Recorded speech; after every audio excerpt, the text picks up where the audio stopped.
મનપા અધિકારીને gold investment trending share બજારમાં રોકાણ કરાવી ઠગાઈના મામલે સાયબર પોલીસે છેતરપિંડી કરનાર ટોળકીને ઝડપી પાડી હતી।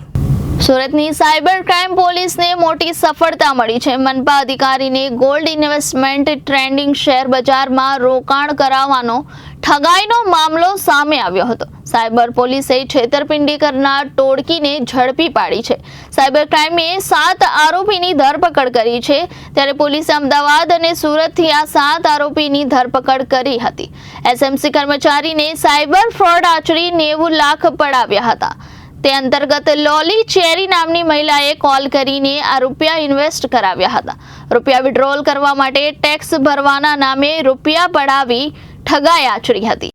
દ્વારા અન્ય એક ઇન્વેસ્ટમેન્ટ ફ્રોડમાં જેમાં એક સરકારી કર્મચારીના એકાઉન્ટમાંથી છેલ્લા 2 માસમાં ઇન્વેસ્ટમેન્ટ કરાવવાના નામ પર એમની પાસે 95 લાખ જેટલા રૂપિયા રોકાણ કરવામાં આવ્યું હતું અને 5 લાખ રૂપિયાનું ટૂંકા ગાળામાં એને ફાયદો આપવામાં આવ્યો હતો। સૌપ્રથમ આને ફેસબુકથી કોન્ટેક્ટ કરવામાં આવ્યો હતો। આ ભાઈએ ઇન્વેસ્ટમેન્ટ માટે ફેસબુકથી એ લોકોના સંપર્કમાં આવ્યા, પછી એને વોટ્સએપથી અલગ અલગ સિંગાપુરની એક લેડી, 2 હરિયાણાની ગુડગાંવની એક લેડી, એક દિલ્હીની લેડી, 3 અલગ અલગ લેડી સાથે એને વોટ્સએપ પર વાત થતી હતી ઇન્વેસ્ટમેન્ટ માટે, અને એમાં એને અંદાજે 95 લાખ રૂપિયા રોક્યા હતા, જેમાં એને શરૂઆતમાં 5 લાખ રૂપિયા જેવું ઊંચું રિટર્ન આપી અને એને ભોગ બનવામાં આવ્યું હતું। આમાં જે ધરપકડ કરવામાં આવી છે એમાં આ ગેંગમાં મેઇન પાર્થ ભરતભાઈ પરમાર છે, જે અમદાવાદ રામોલનો છે। એની સાથે સુરતના અન્ય 6 ઇસમો ભરત જોધાભાઈ કાતરિયા, હાર્દિક મુકેશભાઈ કચ્છી, અનિલ જગદીશભાઈ કલસરિયા, જયદેવ મનુભાઈ ગરાણીયા, અભિષેક મનોજ મિશ્રા અને જિગ્નેશ વલ્લભભાઈ ભાલાણી, આ લોકોની ધરપકડ કરવામાં આવી છે।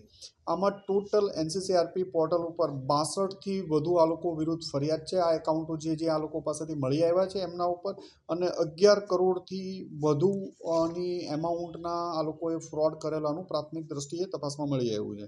આમના વિરુદ્ધ તેલંગાણા અને પાટણમાં આ લોકોની પહેલાં ધરપકડ થઈ ચૂકી છે।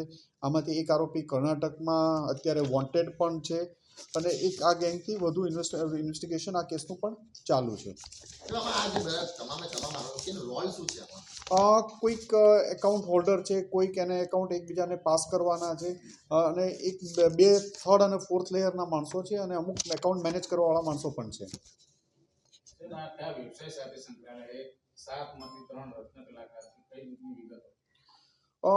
રત્ન કલાકારના સાયબર ફ્રોડ સાથે આ લોકો પહેલાં પકડાઈ ચૂક્યા છે। સાયબર ક્રાઇમના અલગ અલગ કેસોમાં પાટણ, તેલંગાણામાં એરેસ્ટ થઈ ચૂક્યા છે, અને પોતાનું એકાઉન્ટ ભાડે આપવાનું કામ બે જણાએ કર્યું છે, અને એમને ખબર છે કે આ પહેલાં પકડાઈ ગયા છે, અને હાલમાં વોન્ટેડ પણ છે આ લોકો। Bureau report Janadesh news Surat.